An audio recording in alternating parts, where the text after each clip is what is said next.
¿Cómo puedes discernir si lo que haces cada día en la iglesia, en tu ministerio o en tu vida personal es realmente Cristo obrando en ti, o si simplemente es tu carne religiosa intentando parecer espiritual? Son preguntas profundas, pero imprescindibles para todo creyente que desea ser hallado fiel cuando el Señor regrese. La vida cristiana no consiste en imitar a Cristo desde fuera, sino en permitir que Cristo viva su propia vida dentro de nosotros. Como dijo el apóstol Pablo en la carta a los Gálatas capítulo 2 versículo 20, con Cristo estoy juntamente crucificado, y ya no vivo yo, mas vive Cristo en mí, y lo que ahora vivo en la carne, lo vivo en la fe del Hijo de Dios, el cual me amó y se entregó a sí mismo por mí. Esta es la realidad más gloriosa y al mismo tiempo, la más descuidada entre los hijos de Dios. Cuando Waxman escribía sobre la vida cristiana normal por la fe, señalaba que muchos creyentes confunden la obra de su propio yo con la obra de Cristo. Hay quienes se esfuerzan, oran, sirven y predican, pero todo ello está profundamente enraizado en su propia energía natural. El problema es que no saben distinguir entre la acción del alma y la vida del espíritu. Por eso, una pregunta necesaria es, ¿cómo sabemos que Cristo está obrando dentro de nosotros y no simplemente nosotros mismos? El apóstol Pablo clamaba con vehemencia en la carta a los Gálatas capítulo 4 versículo 19, «Hijitos míos, por quienes vuelvo a sufrir dolores de parto, hasta que Cristo sea formado en vosotros». Pablo no estaba satisfecho con que sus hijos espirituales simplemente recibieran enseñanzas, él anhelaba que Cristo mismo se formara dentro de ellos, que su vida tomara forma, llenara cada espacio y gobernara cada pensamiento, cada sentimiento y cada decisión. El ministerio oculto de Cristo en el creyente es silencioso, profundo y, muchas veces, imperceptible a los ojos humanos. No se trata de grandes emociones, ni de experiencias espectaculares que otros puedan admirar. Se trata de la obra interna, aquella en la que Cristo moldea nuestra voluntad, renueva nuestra mente y conquista progresivamente cada área de nuestro ser. Pero aquí hay algo sorprendente, Cristo no siempre habla de manera audible ni sensible en nuestro interior. Muchas veces, su silencio es la mayor evidencia de que Él está formando algo más profundo en nosotros. En esos momentos, nos damos cuenta de que no podemos actuar por impulso ni por costumbre religiosa, necesitamos aprender a esperar y a depender completamente de su vida interior. Como dice la carta a los Filipenses capítulo 2 versículos 12 al 13, «Ocúpaos en vuestra salvación con temor y temblor, porque Dios es el que en vosotros produce así el querer como el hacer, por su buena voluntad». Este proceso interno demanda algo que nuestro yo natural detesta, rendición.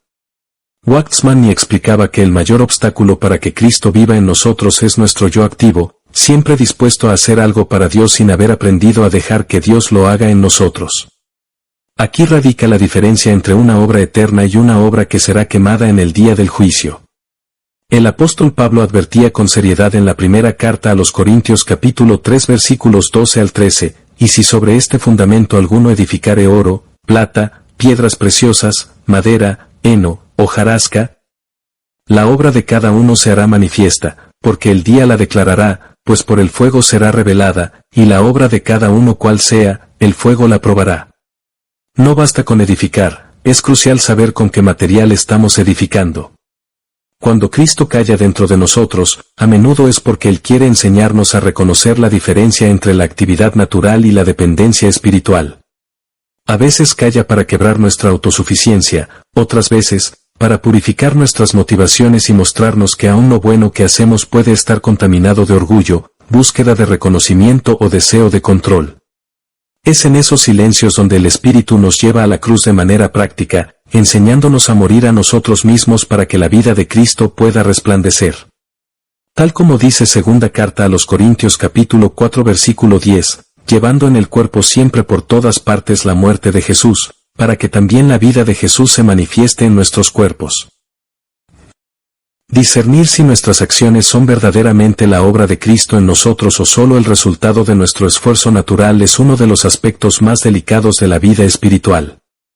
Waxman enseñaba que la carne religiosa es la más difícil de identificar, porque se reviste de piedad, de fervor y de muchas actividades para Dios, pero carece de la realidad de la cruz. La carne puede orar, predicar, servir y hasta sacrificarse, pero todo esto lo hace en su propia fuerza, sin depender del Espíritu. El apóstol Pablo advertía a los Gálatas en la carta a los Gálatas capítulo 3 versículo 3, ¿tan necios sois? Habiendo comenzado por el Espíritu, ¿ahora vais a acabar por la carne? Esta es una realidad que sigue siendo actual. Muchos comienzan su caminar con Cristo dependiendo del Espíritu, pero con el tiempo, sin darse cuenta, confían nuevamente en sus propios recursos. ¿Cómo, entonces, podemos reconocer si lo que hacemos proviene de Cristo?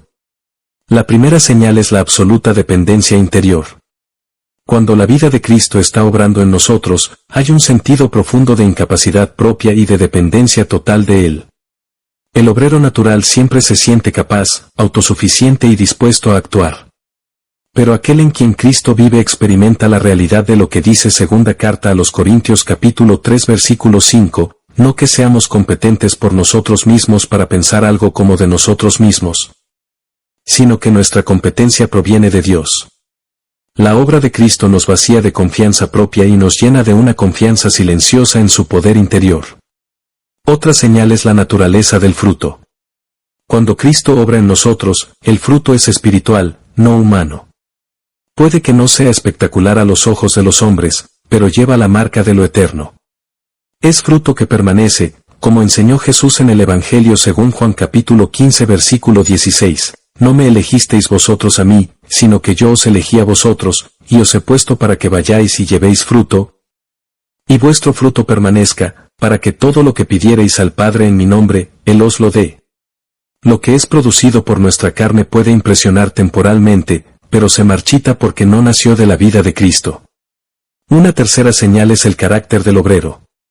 Cuando Cristo está obrando, la persona se vuelve humilde, quebrantada y dependiente. La cruz va eliminando la gloria propia, la búsqueda de reconocimiento y el deseo de controlar. Por eso, cuando Cristo calla en nuestro interior, muchas veces es su manera de mostrarnos que aún estamos obrando en la energía del yo. Es en esos silencios que aprendemos la lección de la cruz de manera más profunda. Lamentablemente, hay creyentes que llenan el vacío de la voz de Cristo con actividades, ministerios y proyectos, intentando compensar lo que en realidad falta, la realidad interior de Cristo viviendo en ellos. Este es el motivo por el que Pablo hablaba de dolores de parto hasta que Cristo fuera formado en los creyentes. No basta con enseñar doctrina, ni con que las personas participen de reuniones y ministerios. Lo único que cuenta delante de Dios es cuánto de Cristo está siendo forjado en nosotros.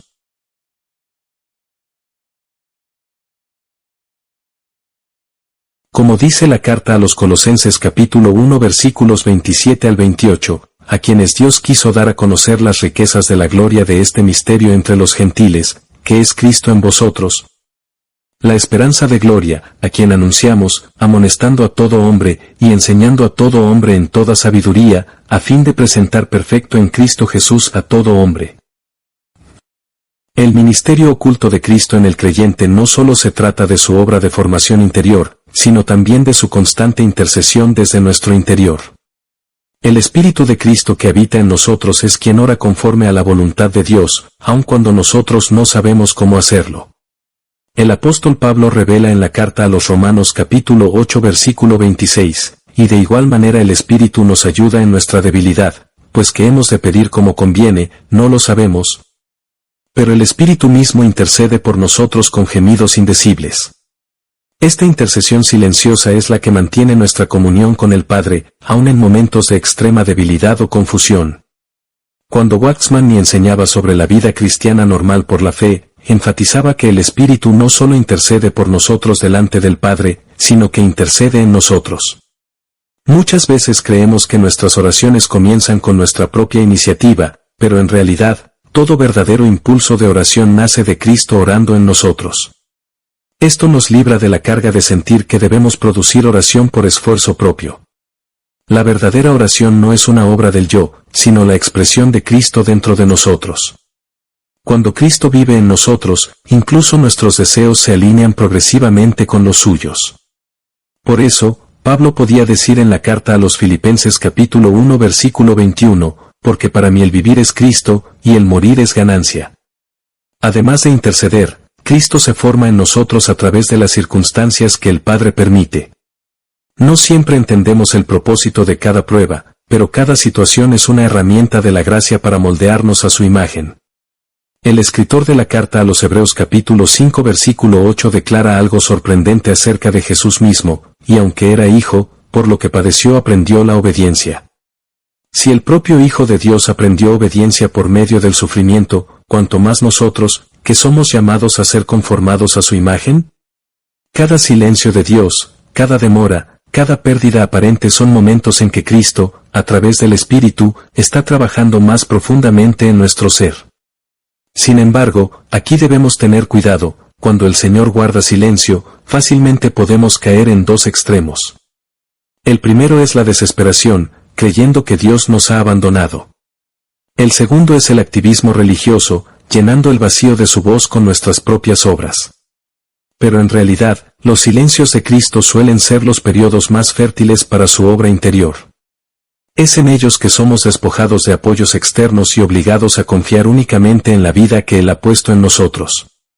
Tal como dijo Jesús en el Evangelio según Juan capítulo 7 versículo 38, el que cree en mí, como dice la Escritura, de su interior correrán ríos de agua viva. Estos ríos no dependen de nuestras emociones, sino de la vida de Cristo fluyendo en nosotros de manera constante, incluso cuando no la sentimos. Cooperar con la obra interna de Cristo es, en esencia, aprender a vivir por fe y no por esfuerzo natural. Waxman explicaba que la fe no es simplemente creer en ciertas verdades, sino apoyarse completamente en la vida de Cristo para que Él mismo viva y obre en nosotros. El mayor enemigo de esta vida es el yo activo, ese yo que intenta servir, orar, predicar y obrar para Dios sin haber aprendido a dejar que sea Cristo quien lo haga. Pablo declaraba con claridad en la carta a los Gálatas capítulo 2 versículo 20, con Cristo estoy juntamente crucificado, y ya no vivo yo, mas vive Cristo en mí. El verdadero fruto espiritual nace cuando nuestra vida ha pasado por la cruz y cuando, en lugar de actuar por nuestras fuerzas, aprendemos a descansar en la obra ya consumada de Cristo. Esta cooperación comienza con la rendición. Significa decirle al Señor, no puedo producir vida espiritual por mí mismo. No puedo agradarte por mi propia fuerza. Dependo completamente de ti para vivir, servir y obedecer. A medida que rendimos nuestro yo, Cristo comienza a expresarse a través de nosotros de una manera sencilla pero poderosa. Y aquí está uno de los grandes secretos, la vida de Cristo no se manifiesta en grandes exhibiciones de poder humano, sino en la realidad diaria de su carácter en nosotros. Como dice la carta a los Colosenses capítulo 3 versículos 3 al 4, porque habéis muerto, y vuestra vida está escondida con Cristo en Dios. Cuando Cristo, vuestra vida, se manifieste, entonces vosotros también seréis manifestados con Él en gloria. Renunciar al yo implica también aceptar los caminos de Dios, aun cuando parecen contradictorios a nuestra lógica. Muchas veces Dios nos lleva por sendas donde el éxito visible es pequeño, pero donde la obra interna es profunda. Estos son los momentos en los que aprendemos a vivir de Cristo y no de resultados externos. La carne busca reconocimiento y aprobación, la vida de Cristo busca obediencia y gloria para el Padre. Por eso, el obrero espiritual verdadero se reconoce no por su visibilidad, sino por cuanto de Cristo ha sido formado en su interior. Al cooperar con el ministerio oculto de Cristo, aprendemos a caminar en la realidad de Filipenses capítulo 2 versículos 12 al 13, ocupaos en vuestra salvación con temor y temblor.